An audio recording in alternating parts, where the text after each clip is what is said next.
네, 만나서 반갑습니다. 오늘은 이제 민족의 수탈, 이제 일제강점기에 우리나라가 어떻게 정치적으로 일본에게 수탈을 당했는지를 한번 살펴보도록 하겠습니다. 자, 그러기에 앞서서 우선 일제강점기에 대한 그런 이제 총괄 일제강점기가 어떻게 흘러갔는지 그런 전반적인 큰 흐름을 먼저 잡고 나서 이제 세세한 것들을 한번 이제 들어가 보도록 할 겁니다.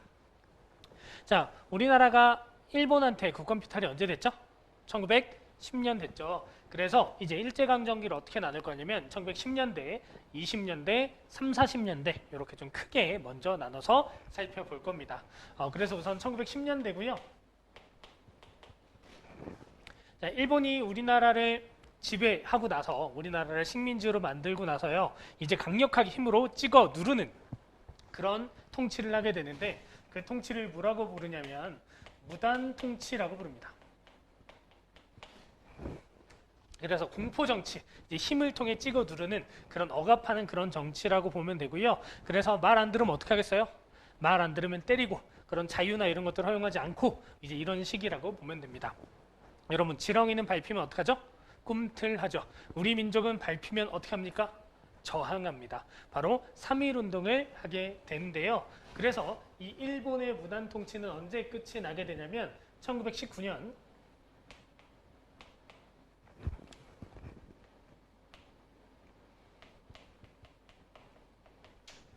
3.1 운동을 기점으로 해서 일본의 통치 체제가 바뀌게 돼요. 통치 시스템이.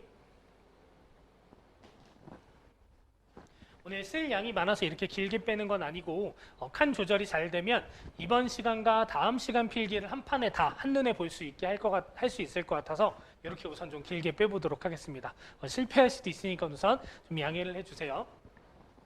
자, 그래서 일본이 강력하게 힘으로 찍어 누르니까 너무 반발이 심하다라고 하는 것을 깨닫게 되는 거죠. 그래서 야, 조선아, 우리가 너희 부드럽게 통치해 줄게 라고 하면서 1920년대 문화 통치를 표방하게 됩니다. 그래서 우리가 너희한테 잘해줄게 라고 했는데 정말 잘해줬을까요? 잘해준 게 아니었어요. 그래서 뭐라고 부르냐면 소위 문화통치, 이른바 문화통치라는 이름을 쓰게 되고요. 이 문화통치의 실상이라고 하는 건 뭐였냐면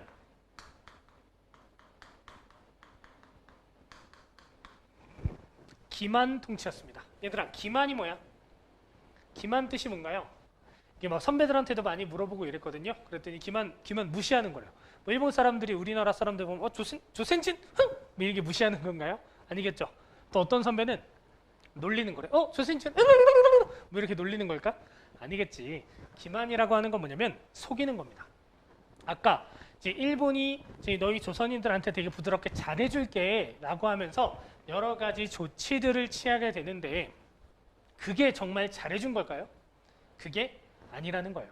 정말 잘해준 게 아니고 우리를 속인 거야. 우리를 기만한 거야. 그래서 이 20년대 같은 경우는 일본이 잘해주는 것처럼 보이지만 그러지 않고 속이고 우리를 더 억압하는 거였다라고 보면 됩니다. 자, 그러다 어떤 일이 펼쳐지게 되냐면요. 1929년에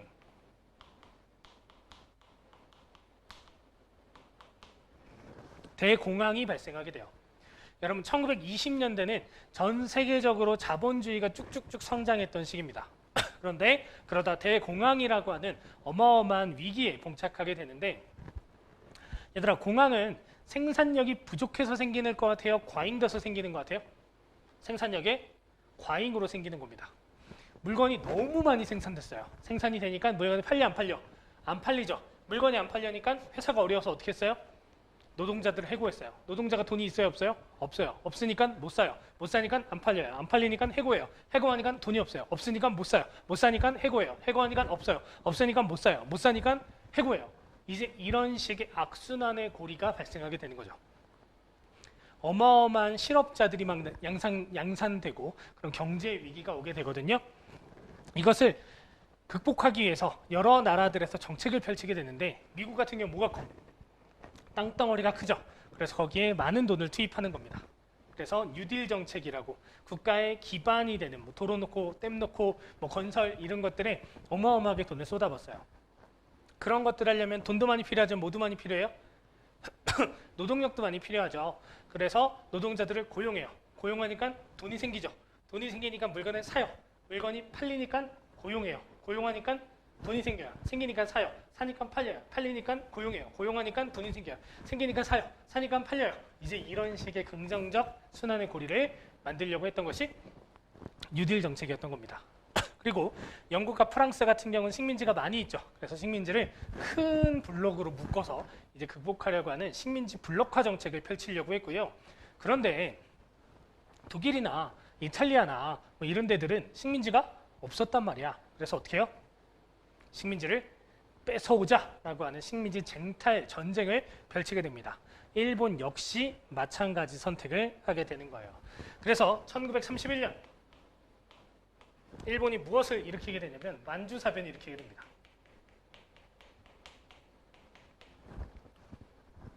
이러면서 일본의 통치가 3, 40년대에 또 바뀌게 돼요.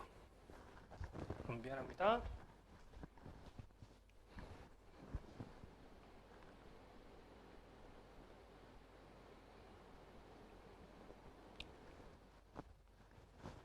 자, 그래서 지금 전쟁을 하려면 돈도 많이 필요하고 또 뭐도 많이 필요해?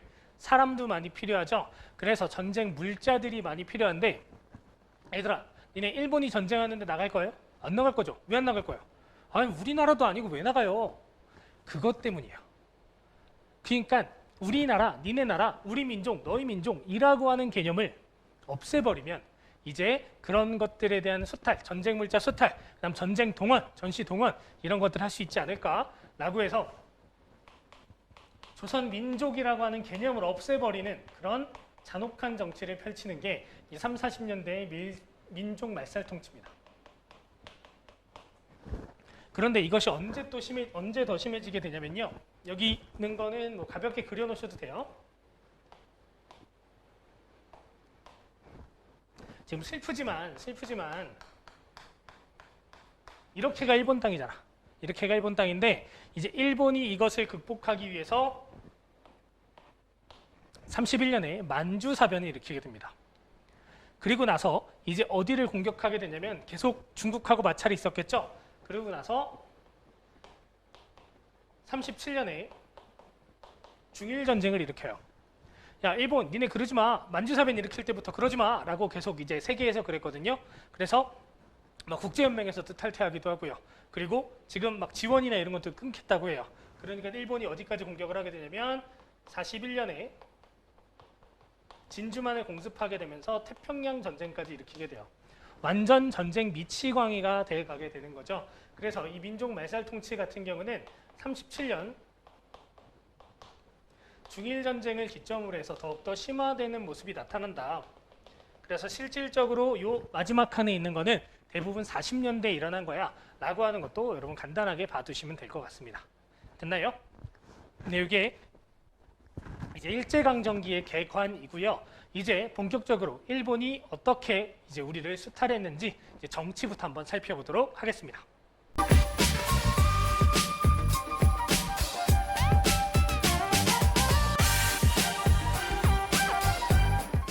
민족의 순환, 이제 정치적으로 일본이 우리나라를 어떻게 정치적으로 수탈했는지에 대해서 한번 살펴보겠습니다. 우선 지금 조선에서 제일 높은 사람이 누굴까요? 바로 조선 총독이었습니다. 그 전까지는 통감이 제일 높은 권한을 가졌었죠. 그런데 이제는 총독이 가장 높은 권한을 갖게 돼요. 그래서 조선 총독부를 만들게 되고요. 그리고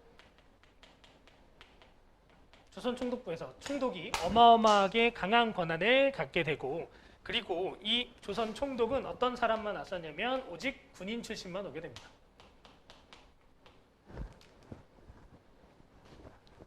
자, 우리 1910년대 통치가 무슨 통치라 그랬어요? 무단 통치라 그랬죠. 강력하게 힘으로 찍어 누르고 자유 없고 말 안 들으면 때리고, 이제 이런 것들을 누가 앞장서서 했냐? 바로 헌병 경찰을 앞세우게 돼요. 그래서 헌병 경찰 통치라고도 부릅니다. 그래서 이 헌병 경찰들을 이용해서 어떤 것들을 실시하게 되냐면 조선 태영령이라고 하는 것을 실시하게 됩니다.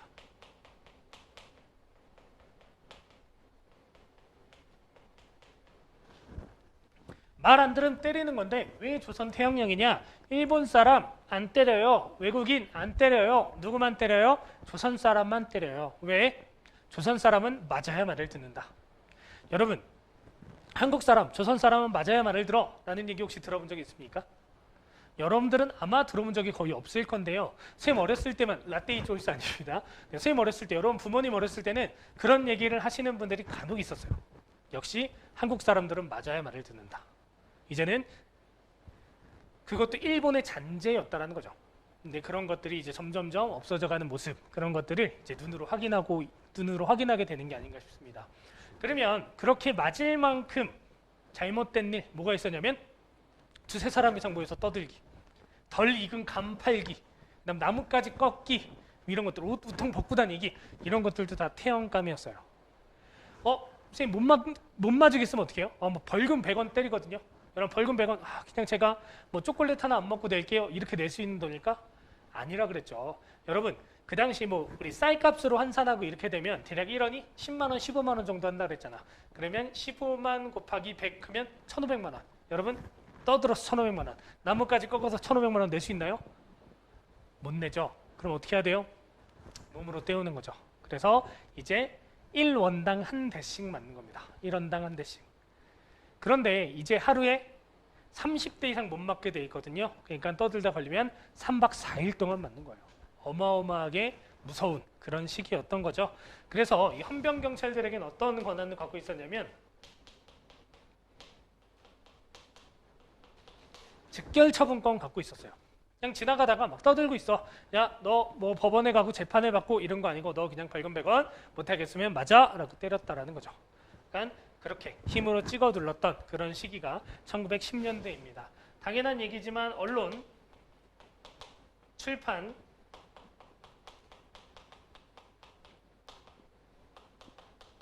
집회, 결사의 자유 있어 없어? 그런 자유 같은 거 없었습니다. 자, 그런데 이 시기에 어떤 것도 있었냐면 중추원이라고 하는 것도 있었거든요. 선생님 중추원 어디서 많이 들어봤는데요. 고려시대 때 들어본 것 같기도 하고요. 그 다음에 독립협회 때 들어본 것 같기도 하고 또 나왔죠. 이 중추원은 어떤 거였냐면 총독의 자문기구였습니다. 총독 자문기구로 있었는데 중추원 멤버들이 어떤 멤버들이었냐면 친일 드림팀이었습니다. 그러니까 이거 있으나 마나 했고 실제로 모이지도 않았었죠. 유명무실한 그런 기구였다라고 하는 거 봐두시면 됩니다.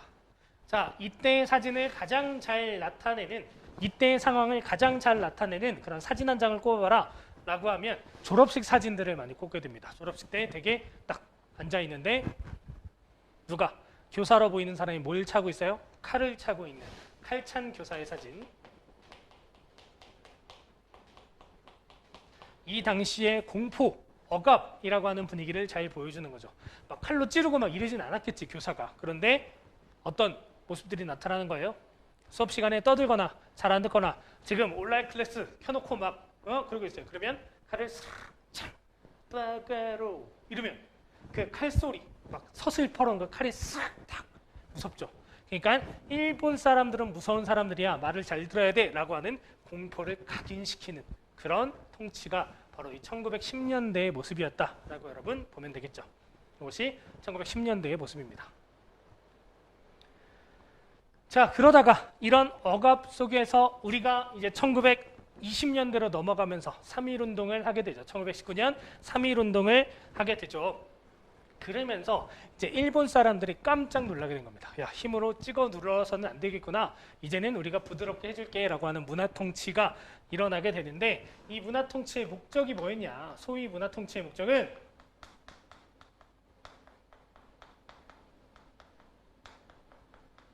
친일파를 키우는 겁니다.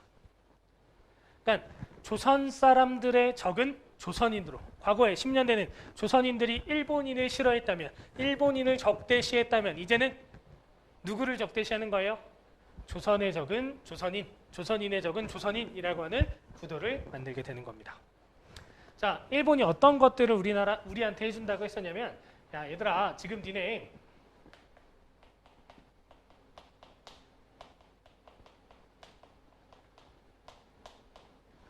계속 군인 출신, 무관 출신 총독만 오니까 힘들었지. 우리가 이제 문관 출신 총독도 보낼게. 그냥 행정 처리하는 그런 총독도 보낼게라고 이야기하게 됩니다. 그리고 니네 헌병경찰 때문에 힘들었다며 우리가 보통 경찰제 해줄게. 그리고 너희 언론 출판 집회 결사의 자유 없어서 힘들었다며 너희 언론도 만들어 라고 해서 조선과 동아가 창간됩니다. 그리고 너희 교육 기회도 우리가 줄게. 교육 기회도 늘려줄게. 라고 이야기했고, 그리고 너희 의견을 잘 들어서 우리가 정치를 해볼게 라고 하면서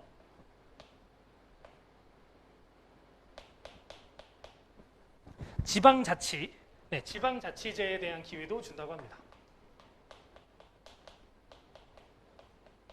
좀 더러워졌네요. 미안합니다. 아예 깨끗하게 적을까요? 지방자치.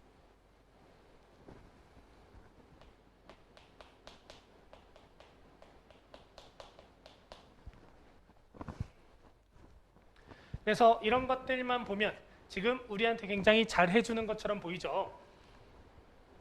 근데 이것이 기만 통치라고 했습니다. 왜 기만 통치예요? 우리를 속인 거라 그랬죠. 문관 출신 총독 오케이라고 했는데 한 명도 없었습니다. 한 명도 없었어요. 보통 경찰제 해준다고 했거든요. 그런데 헌병 경찰은 군인 경찰이잖아. 뭘 입고 있을까? 제복을 입고 있잖아요. 저 멀리 헌병 경찰이 보여 도망가면 됩니다. 그런데 보통 경찰은 사복을 입고 있어요. 무슨 일이 펼쳐지게 될까?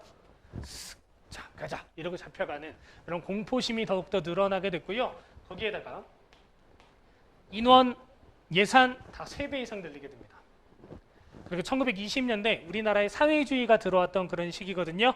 사회주의자들을 때려잡기 위해서 치안유지법이라고 하는 법도 만들어요.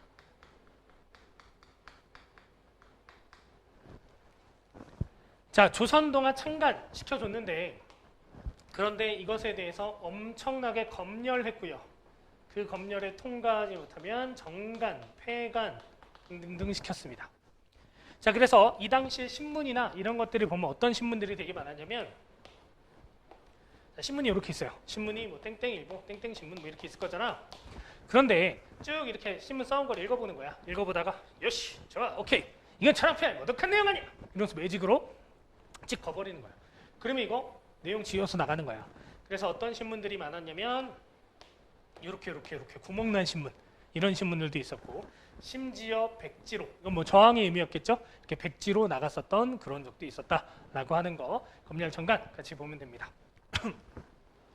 교육기회 늘려준다고 했는데 초등학교의 취학률, 초등학교 다니는 비율 이런 것들이 일본인의 6분의 1밖에 되지 않았습니다.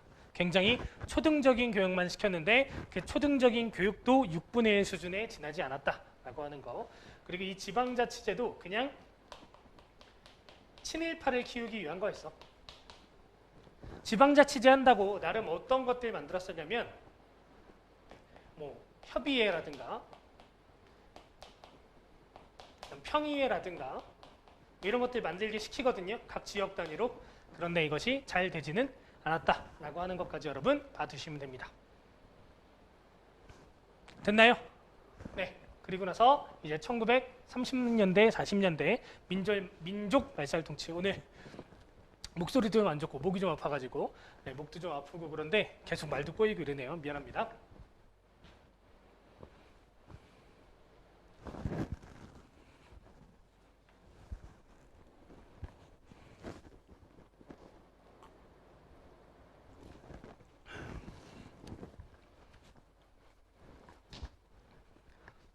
네, 잠깐 물 좀 마시고 왔습니다.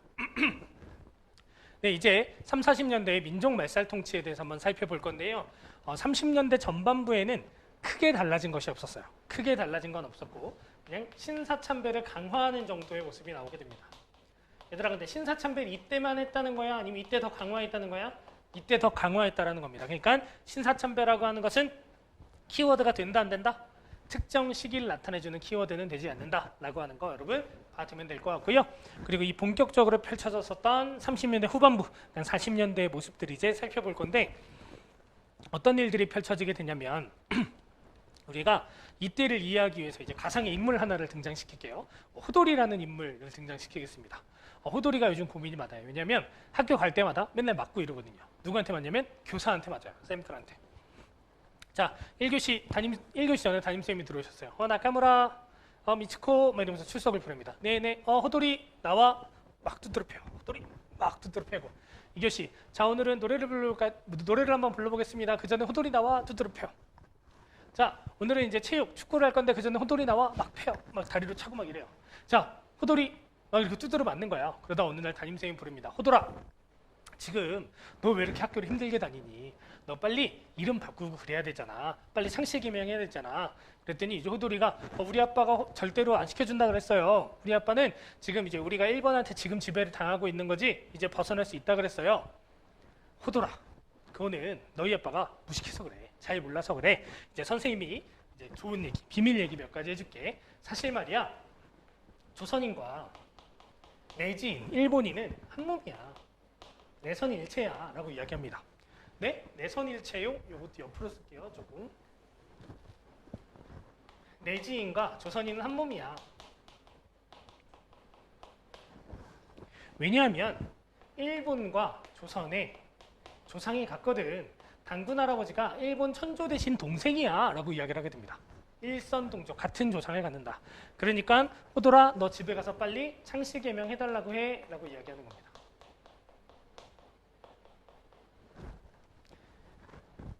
창씨 개명, 이제 성도 바꾸고 이름도 바꾸고 성을 만들어서 이름을 바꾼다, 뭐 이런 뜻이겠죠. 창씨 개명을 하게 되는데, 이제 이 당시에 창씨 개명이라고 하는 건요, 사실 굉장히 안 하기 힘든 일이었습니다. 안 하기 힘든 일. 여러분 한번 질문 한번 해볼게요. 나는 일제강점기 살았으면 창씨 개명 안 했을 것 같다. 손 들어볼래? 뭔가 조금 고민이 되나요? 여러분, 이때 일제강점기 때요, 창씨 개명을 안 하면 행정적으로 없는 사람입니다. 그러니까 결혼 이런 것들도 공식적으로 못하고, 그리고 상급 학교 진학이 안 되죠. 여러분, 만약에 지금 우리나라가 막 어느 나라의 영향을 받고 있어요. 막 강력하게 압박을 하고 있어요. 근데 여러분들 지금 열심히 공부해가지고 막 대학 가려고 하고 있잖아. 근데 여러분들이 대학 진학을 앞에 두고 있는데 이름을 안 바꾸면, 이름을 외국식으로 바꿔야만 대학 진학을 할 수 있대요. 그럼 여러분들 어떻게 하겠습니까? 그럼 질문 좀 바꿔볼까요? 만약에 외국식 이름을 바꾸면 그냥 가산점이 있대. 그래야만 가는 건 아니고 가산점이 있대. 어떻게 하겠습니까? 조금 고민이 되나요? 지금 제가 창씨 개명을 한 사람들에 대해서 뭐 옹호하거나 전혀 이런 게 아닙니다. 그러니까 이 당시에 창씨 개명을 하지 않고 버텼던 수많은 사람들이 있죠. 굉장히 많은 사람들이 있는데 그들이 정말로 그것이 엄청나게 큰 저항일 수 있었다라고 하는 이야기를 하는 거예요. 우리가 사실 일제강점기를 바라볼 때 단편적으로 바라보면 너무나 흑과 백의 모습이지만, 사실 더 입체적으로 바라보면 정말로 그 안에 많은 이야기들이 숨겨져 있겠죠. 숨어 있겠죠. 그래서 우리가 역사 공부를 열심히 해야 되는 것, 그리고 역사에 대한 관심을 많이 가져야 되는 건, 우리가 친일파라고 했을 때 그냥 친일파는 그냥 친일파인 사람과 아닌 사람 이렇게 나누는 것은 정말로 어떻게 보면 역사적 접근이 아닐 수 있다는 겁니다. 그 중에서 우리가 더 열심히 파고들어야 돼요. 근데 그들의 행적에 대해서 우리가 더 관심을 가져야 됩니다. 정말 나라를 이만큼 팔아먹은, 전체를 팔아먹은 그런 사람과 이제 마지막에 변절한 사람, 이런 것들도 다 열심히 차등을 둬야 된다는 거죠. 그래야 그들의 죄를 더 물을 수 있는 겁니다. 정말 나쁜 사람들에 대해서. 네, 한번 우리가 나중에 이제 직접 만나서 이런 얘기들을 좀 해볼 수 있었으면 좋겠습니다. 자, 어쨌든 그래서 이제 호돌이가 이름을 이제 바꾸게 되는 거죠. 그러면서 뭐가 되냐면 천황폐하 국가에 신하된 백성이 됩니다. 황국 신민이 된 거죠.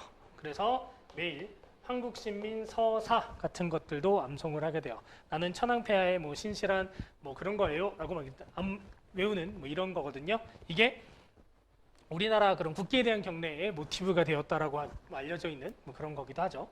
뭐 그것에 대해서 그래서 지금도 논란이 되고 있지만, 그런 것들도 한번 나중에 오프에서 만나서 우리가 한번 얘기를 해봤으면 좋겠습니다. 자, 그리고 이 황국 신민 서사, 한국 신민들이 다닌 학교가 있겠죠. 한국 시민들은 어느 학교를 다닐까요?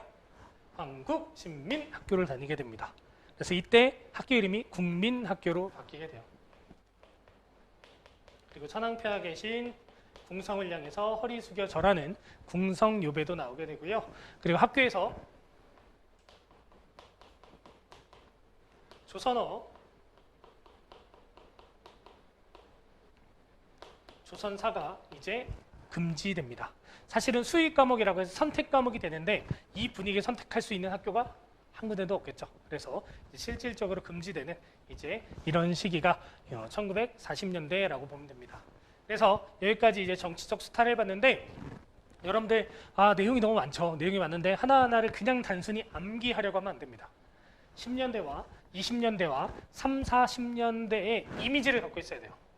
1910년대는 강력하게 힘으로 찍어 누르는 모습. 그러니까 말 안 들으면 때리는 모습. 이런 것들. 그리고 20년대는 우리를 속이는, 기만하는 모습. 그리고 3, 40년대는 우리의 민족을 말살시키기 위해서 우리 민족 정신이라고 하는 것들을 없애버리는. 그래서 가장 우리 민족이라고 하는 그런 정체성을 많이 담고 있는 과목이 뭐예요? 지금 여러분들 배우는 것들 중에. 우선 국어가 그럴 수 있겠죠. 그리고 역사, 국어, 한국사, 조선어, 조선사 이것을 금지시킨 게 그런 이유겠죠. 그래서 저는 이제 그냥 재수없는 4글자짜리들이 많은 게 40년대야 라고 이야기하는데 여러분들도 한번 그렇게 해서 봐보시면 될 것 같습니다. 배운 내용들 많으니까 한번 여러분들 쭉 한번 읽어보시면 될 것 같고 우리가 다음 시간에는 요 아래 이어서 이제 경제로 한번 경제 스타일에 대해서 배우면 될 것 같습니다. 네, 수고했습니다.